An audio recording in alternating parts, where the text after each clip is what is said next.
Let's do this. So have things settled down since Transformers has gone into production?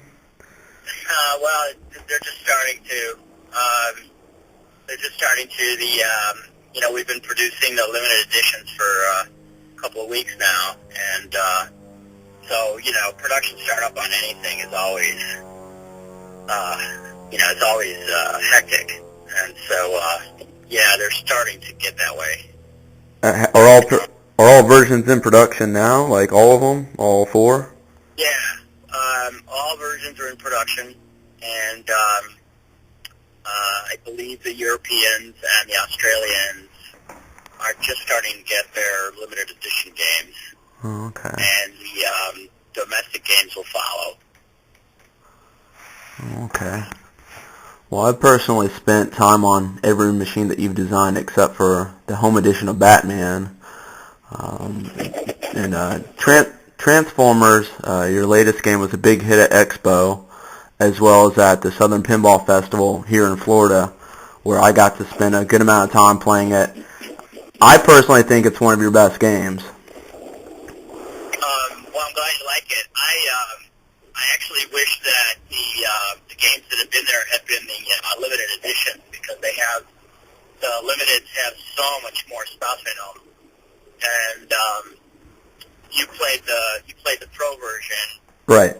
which is it's the lowest cost model, and it's a model that is got a slightly different design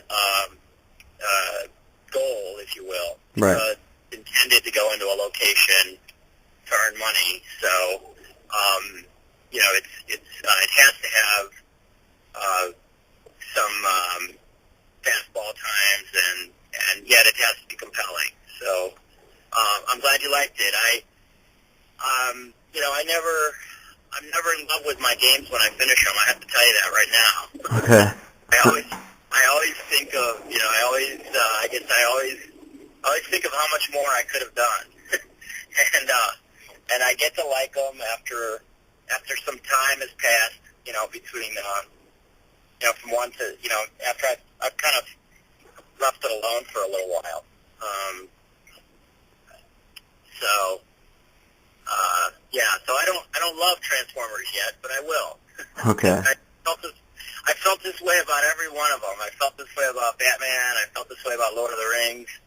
I felt this way about all of them. Okay. Well, going into designing Transformers, did you know that you'd be designing a standard and limited edition versions? Yes. I knew right away that they had to, and it was kind of difficult because I'm not used to working that way. Usually, even when I worked on Batman, Batman just happened to lend itself to the sort of the removal of certain objects, such to arrive at the lower cost version. Right. But I think that Transformers was challenging in and of itself because I wanted to do a lot for the limited editions, and yet whatever I did had to essentially work with the architecture of the pro game. Right. And what are the biggest differences gameplay-wise between the two versions? Okay, so the limited editions have two new major toys.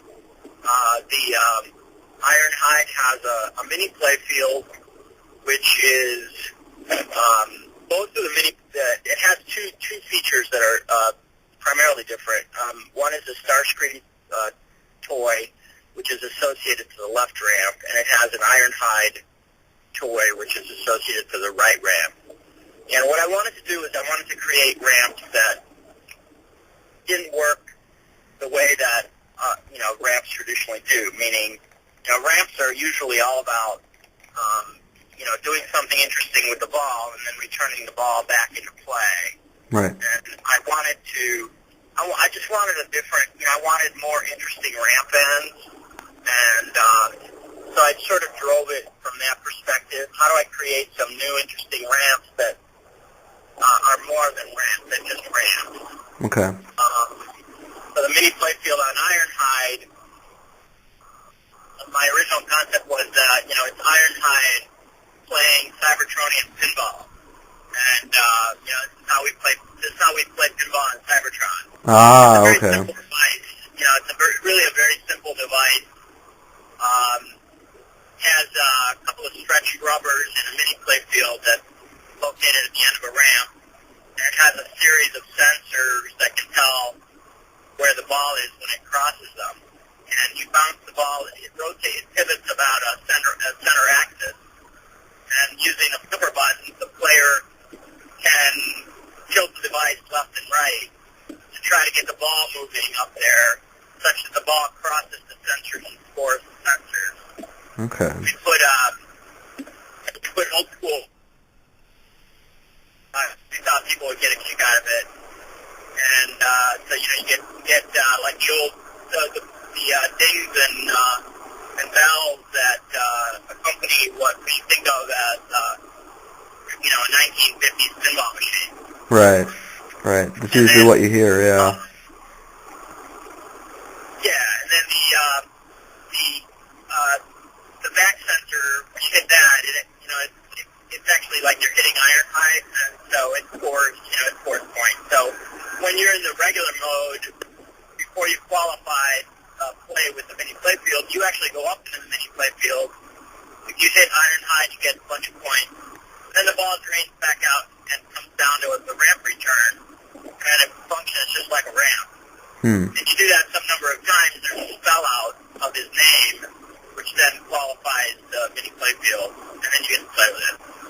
Okay. And it's a timed mode, we start a timer, and he counts down the numbers, he counts down the time, and the idea is to do as best you can. We've tied a special to it, so you can actually get a special off of that device if you play it right. Then on the other device, the Starscream device, he's on a platform. The action figure is on a platform at the end of the ramp. The cool thing about the device is, as a ramp, it's a ramp with three possible ball returns. The ball sometimes goes into the pop bumpers, sometimes it comes back to the flipper down the ramp, and sometimes it comes back to the flipper through the left orbit shot.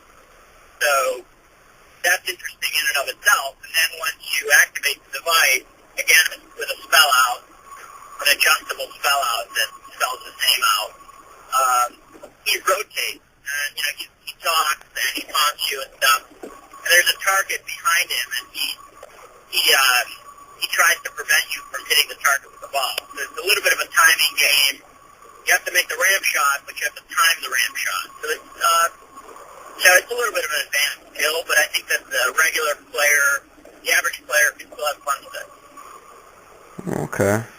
And do you put many things into consideration specifically for home users and or operators when you design a game? Yeah, we always think about it a lot.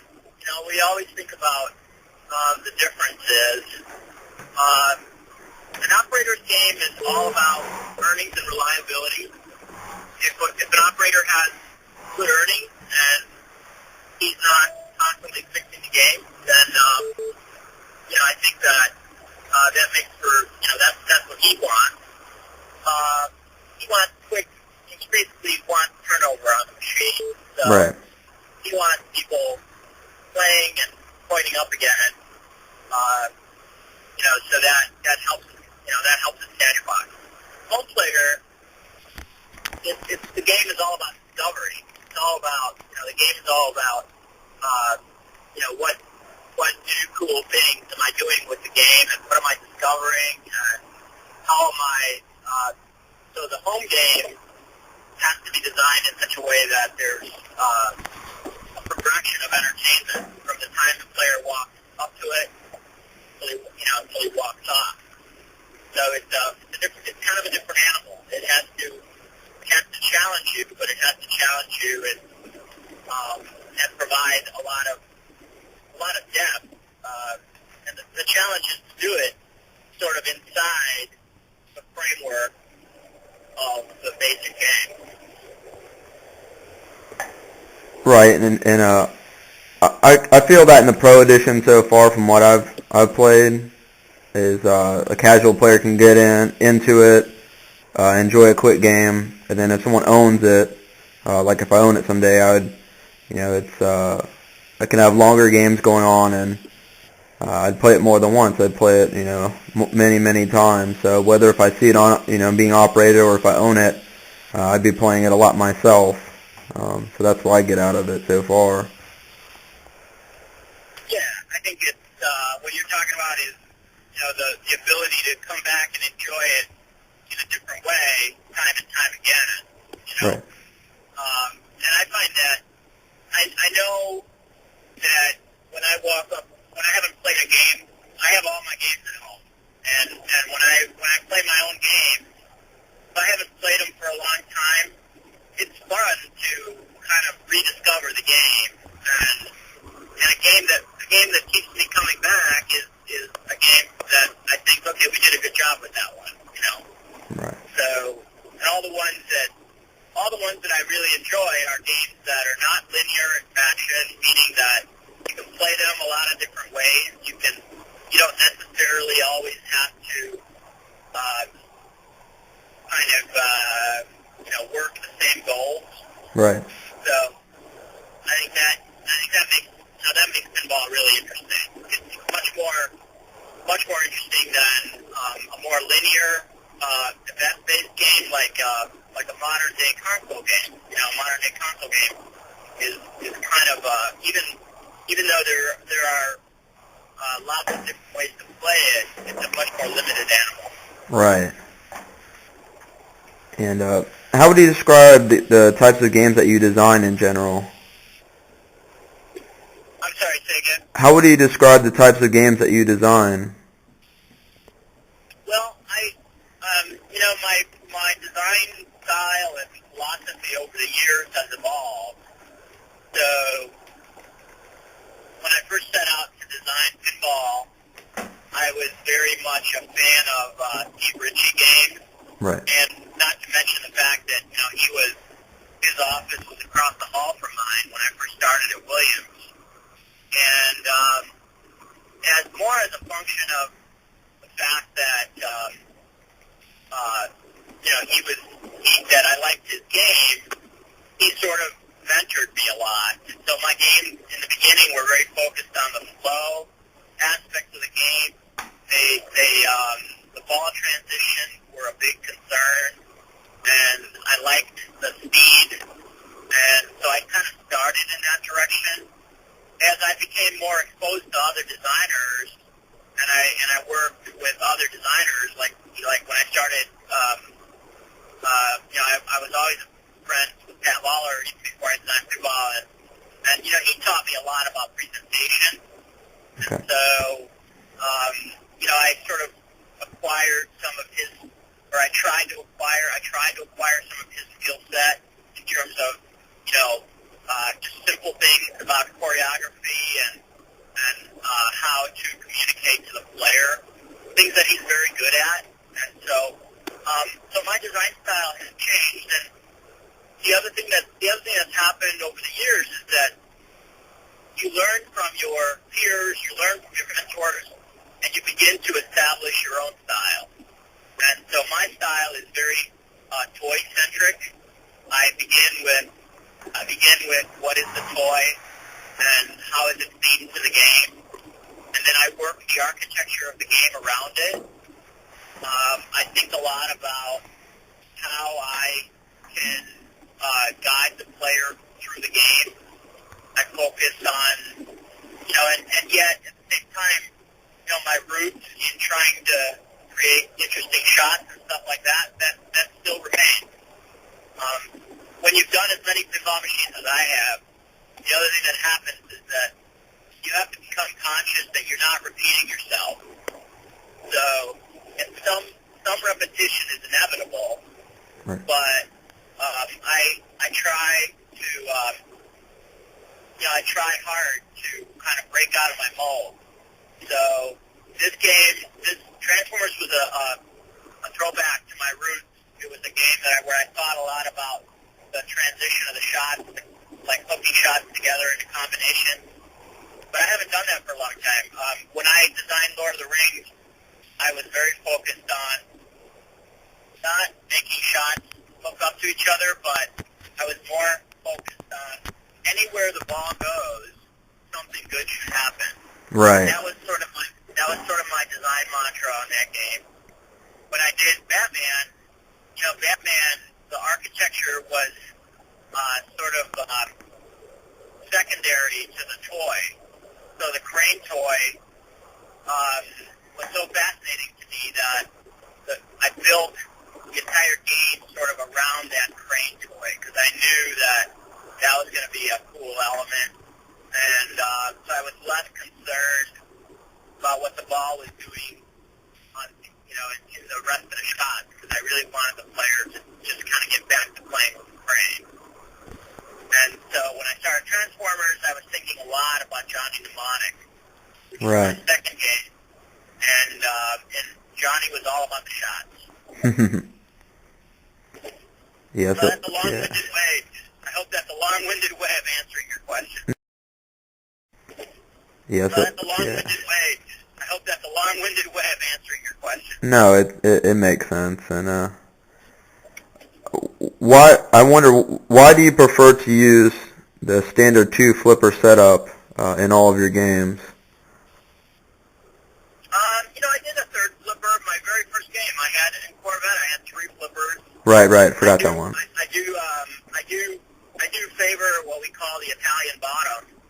The Italian bottom is the traditional setup, like I've used and got all my games almost. Two flippers, two out lanes, 2 in lane, and it just seems I'm comfortable with the. I know what the ball is going to do when it comes off the flippers, and it's easy for me to place toys and targets and shots in that arrangement. It's also an area that it takes so much work to alter that area and make it feel good.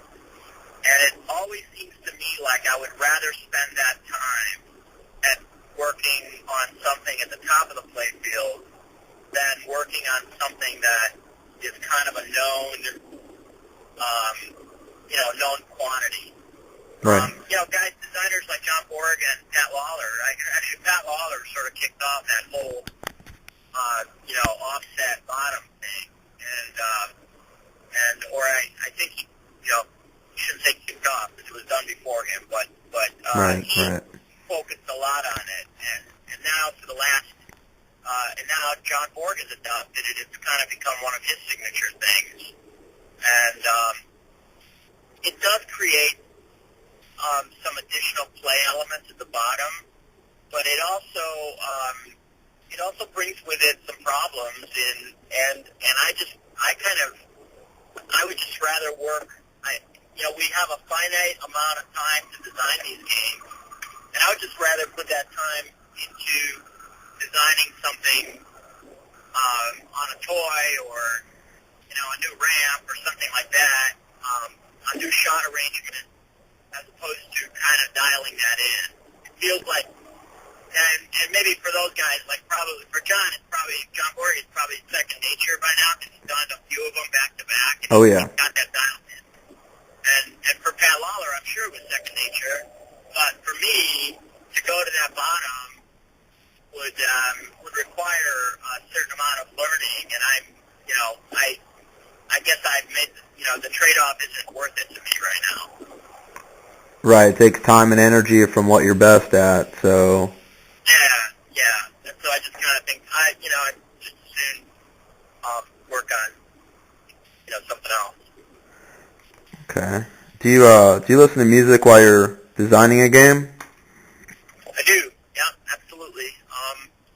I think that games become. What's interesting about games is that they, as much of it's an experience for you guys to play them, and I have to tell you that one of the most delightful things to me is the experience of designing them. So, the cliche about the journey being the experience is very, very true in terms of designing a pinball machine for me. So I think that I enjoy the process of designing it in some ways way more than the process of playing it. I mean, I enjoy the process of playing it, but there's great joy in kind of all of the discoveries and all of the things that I try and go through.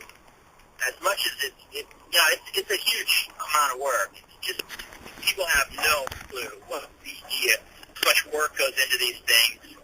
How much frustration comes with attempting things that you've never done before, and the technical challenges. Just overcoming this. Sometimes the simplest thing becomes such an incredible technical challenge to do it within the cost parameters, within the service parameters, within the fun parameters, within the manufacturing parameters. It's just, it's just a huge challenge. It's very easy to make one. It's like really, really, really hard to make thousands, because it introduces, it just introduces so many elements of repeatability that have to occur given all of the production and manufacturing tolerances of literally hundreds of materials and hundreds of items that have to come together and work in concert, and they have to do it reliably and repeatably from this game to that game. Somebody said to me, it's like I bring up a whitewood. I can work on a whitewood for a month and a half, especially one of the whitewoods that is towards the end of my project, and that game can be perfect. That game can be perfect because I can tweak every single part. I can sit there with needle nose pliers. I can bend every wire form. I can do whatever it takes to make that game play perfectly. And but it's a much greater challenge to make a loose box of parts assembled by an assembly line do what I did by hand on one game, and they have to do it repeatably. Right. Huge challenge. And when you're designing a game, I can imagine that, you go home and, at the end of the day you have a problem you're working on, you go to sleep with it in your head and you wake up and it's in your head when you wake up, huh? No doubt. And sometimes you struggle with a solution for something over the course of a lot of time. And you can't put it down, you wrestle with it.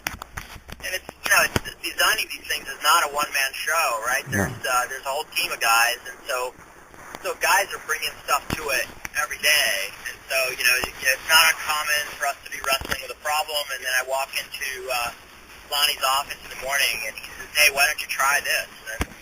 And voila, and I try it, and yeah, that did it. And, that was the solution. So it takes a lot of mind. It takes a lot of mind working in concert. To get back to your music question a little bit, one of the things that I enjoy the most about the experience of designing the games is that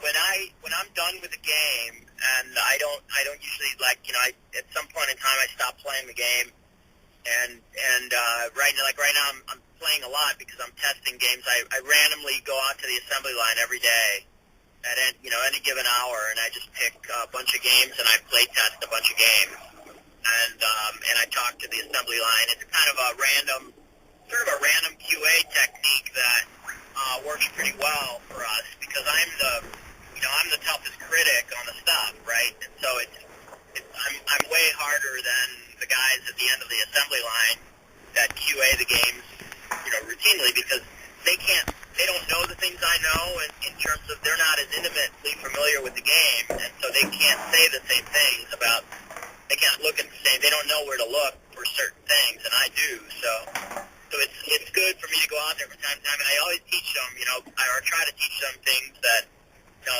try this or try that or look for this. You know, keep your eye out on this because this seems to be varying a little bit.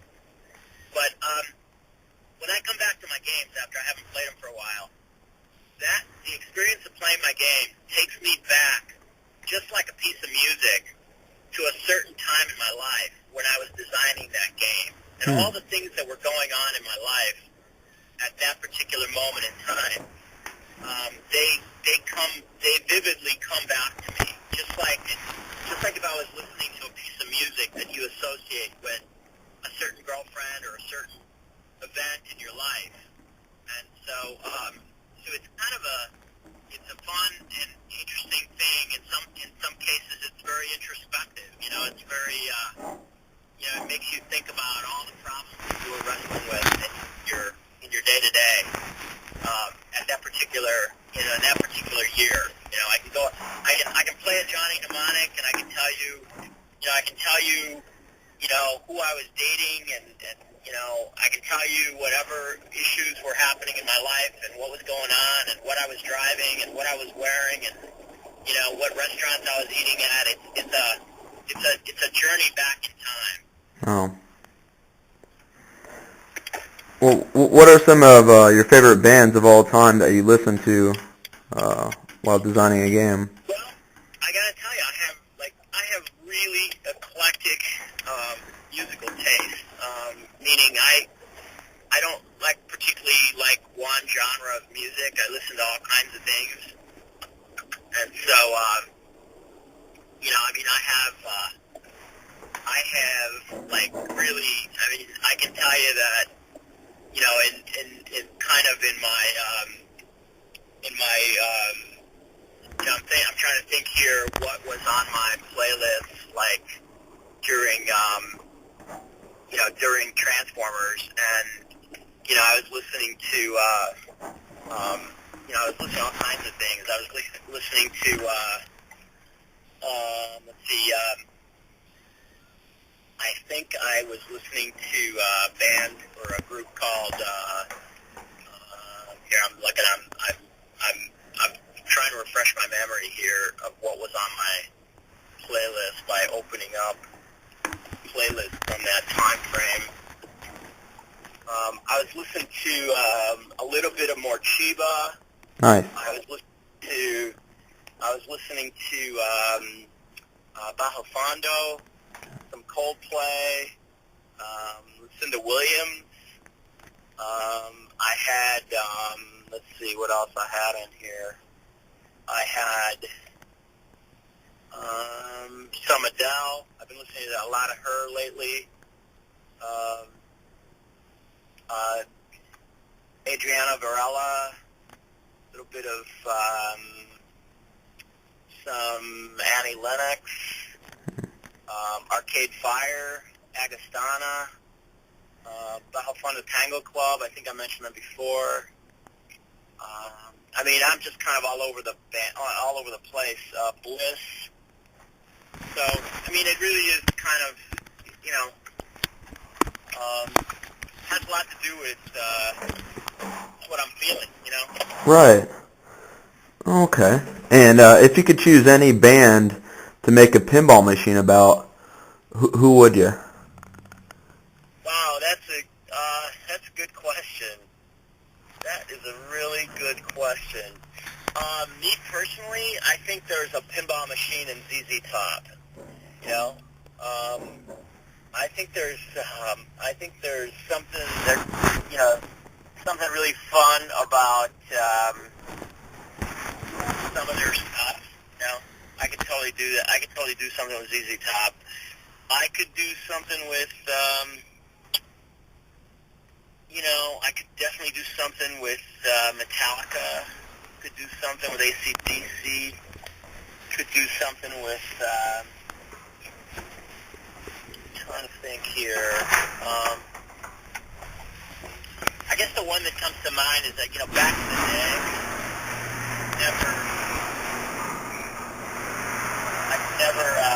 I could never convince anybody, but I really wanted to do a ZZ Top game. I thought that could be pretty cool. Well, we got LaGrange in High Speed 2: The Getaway, and it's a good driving song. And playing a pinball machine, you're kind of driving the ball every which way. And I thought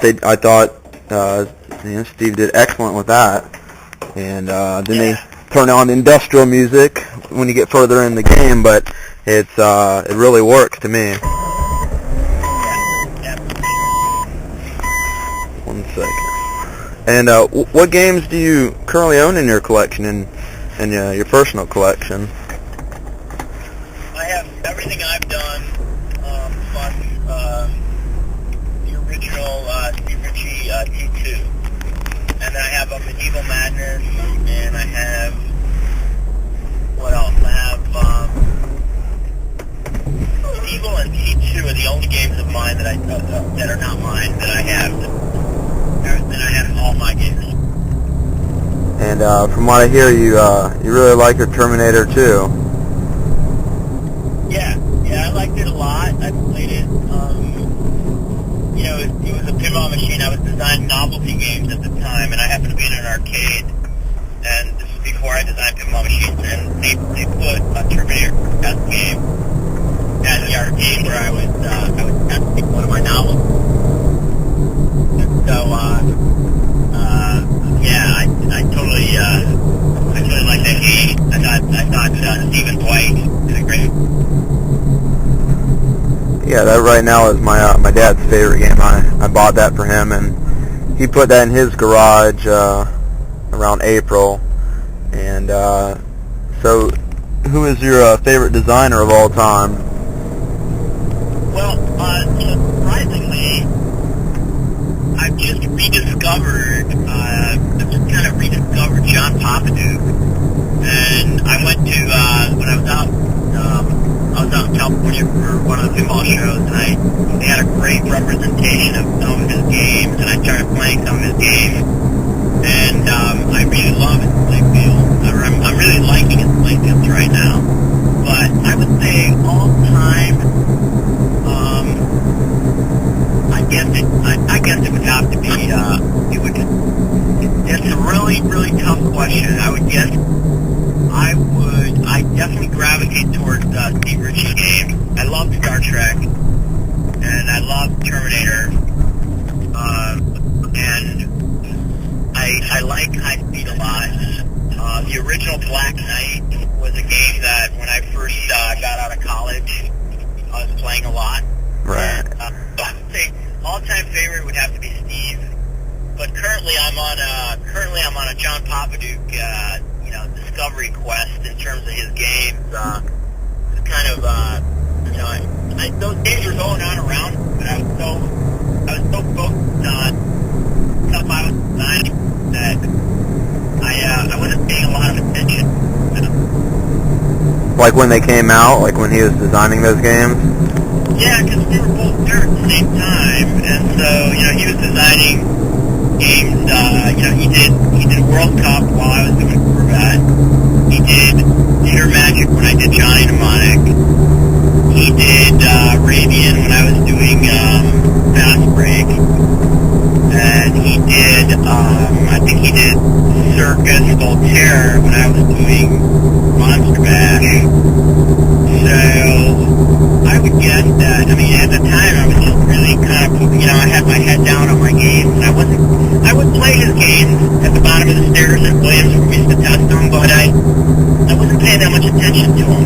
And his style is so different than mine that I don't know why I just didn't. And then I was in San Francisco at the California show, and I was like, wow. I don't know. They had a great collection of his games, one right next to each other. They were all perfect. They were all like really nicely illuminated, and I started playing them, and I went from one to the next, and I was like, wow, look at these things. It's like just he does really imaginative things with the ball, and then I was in San Francisco at the California show, and I was like, wow. I don't know. They had a great collection of his games, one right next to each other. They were all perfect. They were all like really nicely illuminated, and I started playing them, and I went from one to the next, and I was like, wow, look at these things. It's like just he does really imaginative things with the ball, and so it's kind of fun. It's kind of fun to do something. When I play Steve's games, I know what to expect. Right. I grew up. I didn't grow up, but I sort of learned how to design from those games. I studied them a lot. His thought process and mind are very parallel. So, he's not. I don't. He's driven by the kinetics. He's not driven by the toys. I'm driven by the toys, but the kinetics are really important to me. Oh, okay. Do you think by playing some of those games you'll kind of take a little influence on it? Maybe taking, because his games are a different journey than Steve Ritchie games. They're different kind of journey with the ball. Well, yeah, the ramps. Yeah. And, not the bar. John is fearless open areas on the play. Open areas on the play field scare the hell out of me. And John is fearless. And so, I think, I don't know, I don't know if you guys will, understand what I mean, but it's just, that sort of random architecture, very, very different. I'm sorry. Closest I've gotten. Yeah. That's right. Closest I've gotten to what I call randomly open architecture is Lord of the Rings, and I was frightened of it every minute as I did it, and yet it turns out people love that game. So What were you frightened of? Like, what was the end result of the game, or? I'm sorry, what's that? What were you frightened of? What were you concerned about? I was really frightened of that playfield. I was really, really frightened of that playfield. I just didn't. It was so radically different from all the stuff I designed before that for me to do, that I just didn't know how people were gonna like it, or if anyone was gonna if I was gonna get a lot of grief for some of the things I tried, and I guess every once in a while I think it really works to kind of shake out the cobwebs to operate in radically different mode.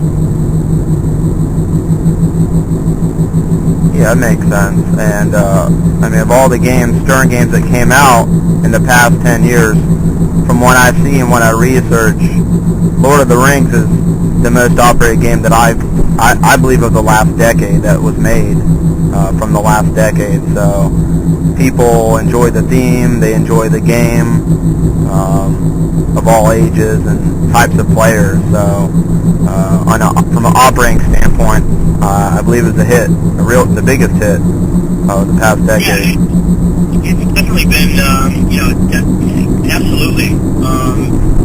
It's kind of, it was, I'll tell you what, it was a game fiction that I wasn't terribly into. It's a good thing Keith Johnson was, because I really kind of focused on the toys and the playfield, and I left a lot of the rule progression to him, because he was way into the theme, and so it was a really good marriage of between the two of us to get to what we got to. I think the game, it was a subject matter that was rich with content. It was really easy for me to generate all the stuff. It was like it all just kind of fell out of my head pretty quickly, and so. It's like I remember I struggled with the very first playfield, the very first Whitewood. I struggled a little bit, and then after that, it was kind of like I was kind of, I think because I struggled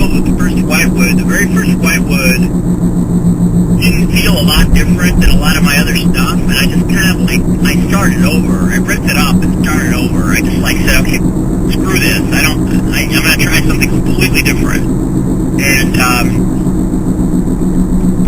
in doing so, I think I got to a good thing. I didn't, the game did not change from the second Whitewood until we produced it in terms of the architecture of the game. So, and that's saying a lot. Wow. Usually there are big changes from that Whitewood forward, and there were none on that game. Wow.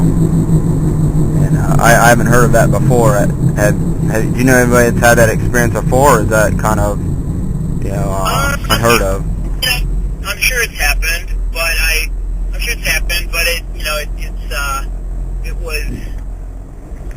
think it was it was kind of a testament to the fact that that it was right.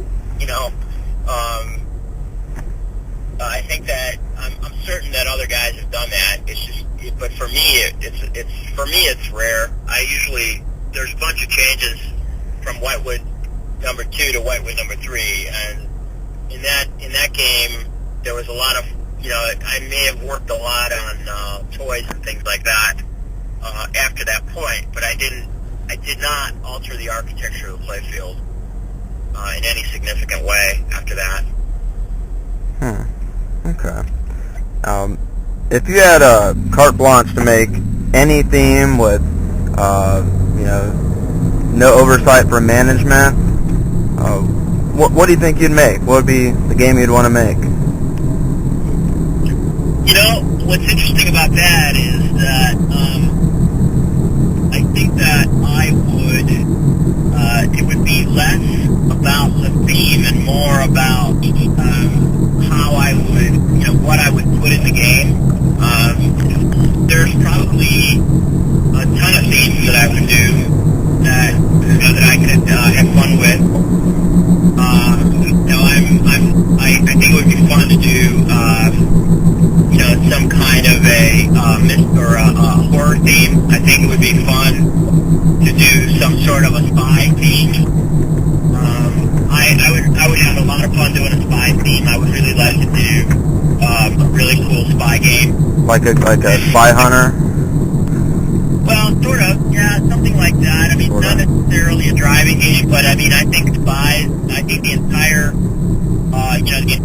genre of spies is rich with stuff, and I think I would love that. I think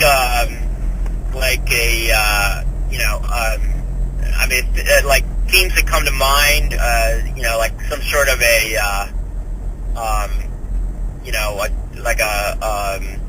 heist game, like a jewel heist, high-end art thief kind of thing.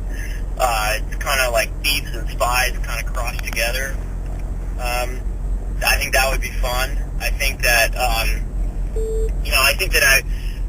a bigger thing would be to bigger excitement. It would be an unlicensed and would be have a big budget. That would be a dream. That would kind of be a big dream scenario for me. Like, imagine what I could do if I didn't have a budget. If I didn't, if I just wanted to make something cool. Right. Yeah, that's what I'm wondering. And do you have a quick kind of funny or interesting story from a time you were head of designing a game? I'm sure I have hundreds, but nothing's coming to mind immediately. Like from Monster Bash, let's say from Monster Bash with Lyman. Like Monster Bash, yeah. Like I think, the funniest story about Monster, or not funny, but I think the Monster Bash story that comes to my mind is the fact that Monster Bash is one of those games where the stars kind of aligned. We had the right people in the right seats, and everybody was doing great stuff. And so we were playing off each other a lot, and it was the kind of game that I had to keep people out of Lyman's office, every day because people were going there to play because getting work done. But and one of the weirdest things about, or not weird, but one of the most interesting things about that game is that the Phantom Flip feature, Lyman's Phantom Flip feature, feature was something that required an inordinate amount of R&D for such a sort of a, not ridiculous, but small feature relative to the rest of the game. And, Lyman and I were laughing, we probably put a third of our, certainly a third of his development time went into that one feature, or feels that way. And for me, to support all of the R&D on that was a tremendous amount of work, because we tried numerous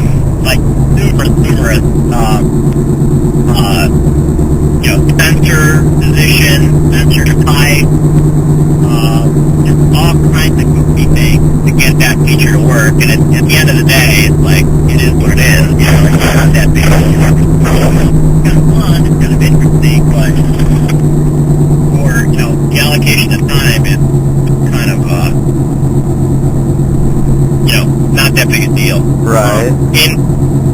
When I was working on Lord of the Rings, I've told this story before, that like Keith and Keith was really into the game, and I was not that into the fiction. So, I watched stuff, I read the books, and I was like, okay, all right, I know what to do. And I was in his office one day, and I said, dude, I'm going to put that big fire guy right here in the center. And, he lost his mind. He's like, dude, that's the ball wrong. And I was like, I could never get the names right. I was like, I think the guy, whatever his name was, the guy, the word, he's going to go over here. So, I probably have 1,000 funny stories, but I'm sorry, I'm drawing a blank on it. No, that's fine. And you got an early introduction to Transformers back in Japan, from what I've heard from other interviews. So, yep. So if any designer was to design Transformers, you have the longest history with Transformers that I know of. So. Yeah, well, I sort of, when I first saw him, I must have been in my 20s. I'm 56 now, and so I was in my 20s, and I saw these robots, and I was fascinated with them, and I thought, that's pretty cool. I didn't have that much experience with the fiction, the cartoons, or anything like that, because I was really fortunate that the guys on the team, there's a bunch of 30-some-year-old guys on the team, like Mark Alves and Mike Kizabeth and stuff like that, and Wace and Shag, and so those guys really kind of kept us on the straight and narrow. Lonnie and I are the old guys, so even though I knew of the toys, and I was familiar with the toys, I was not that familiar with the fiction, and those guys kept us on the straight and narrow, and there's a lot of fun stuff in the game, like the skill shot wipe, and they all of those things, they allude to the TV show, and there's a lot of inside stuff that guys that grew up with the TV show are going to like and get from, having seen it, and that we incorporated, not because I knew of it, but because, guys like Mark Galvez and Wason and Mike Isvat, that they threw in there, so. Yeah, that was one of the main concerns from what I read online and from other people, that they wanted, they wanted something based on the cartoon, based on the toys, and any reference is going to appease them, and that's a big majority of people that know about Transformers. Yeah, and we tried to get as much of that stuff as we could. You got to remember that we have to work within the framework of what the licensor allows us to do. And so, if the licensor says, we really don't want you to blend these images, the old, I would have loved to have added some old images of, the Transformers along with the new images, but we're very adamant that we are. So, I think that, those kind of things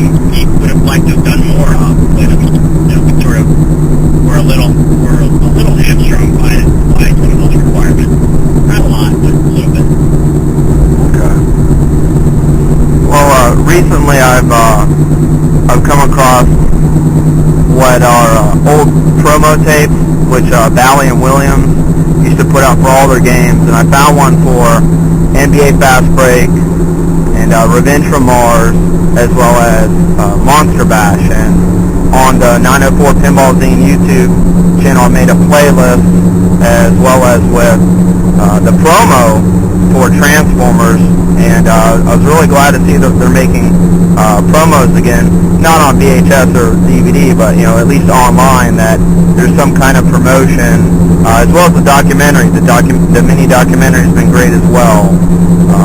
So I'm glad that Stern's doing that. So we can see what's going on. We can see some of the sketches and how things progress, because a lot of times we just we don't know what went into the game, and so we just play it. Yeah, we're going to be doing a lot more of that. We had a lot of fun doing it. We're going to be doing a lot more of that.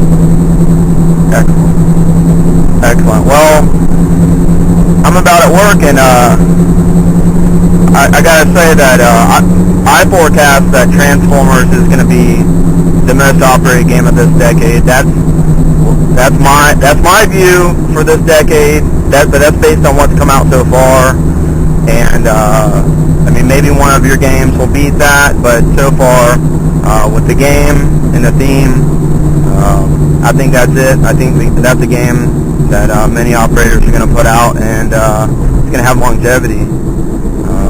Thanks very much. And I hope you're right. In some ways, I hope you're right. I hope that but I also, we got some time left in the decade, so I hope we can beat that. But thanks very much. I appreciate it. I do too. Thank you very much for the interview, and this will be online on the 904 Pinball Zine YouTube channel. I'll keep you posted, and I gave Mr. Gary Stern a copy of the first issue in person at the Southern Pinball Festival, so he knows we exist, and we're all doing what we can to promote pinball. Thanks very much, Cody. Appreciate it. Thank you very much. Take care.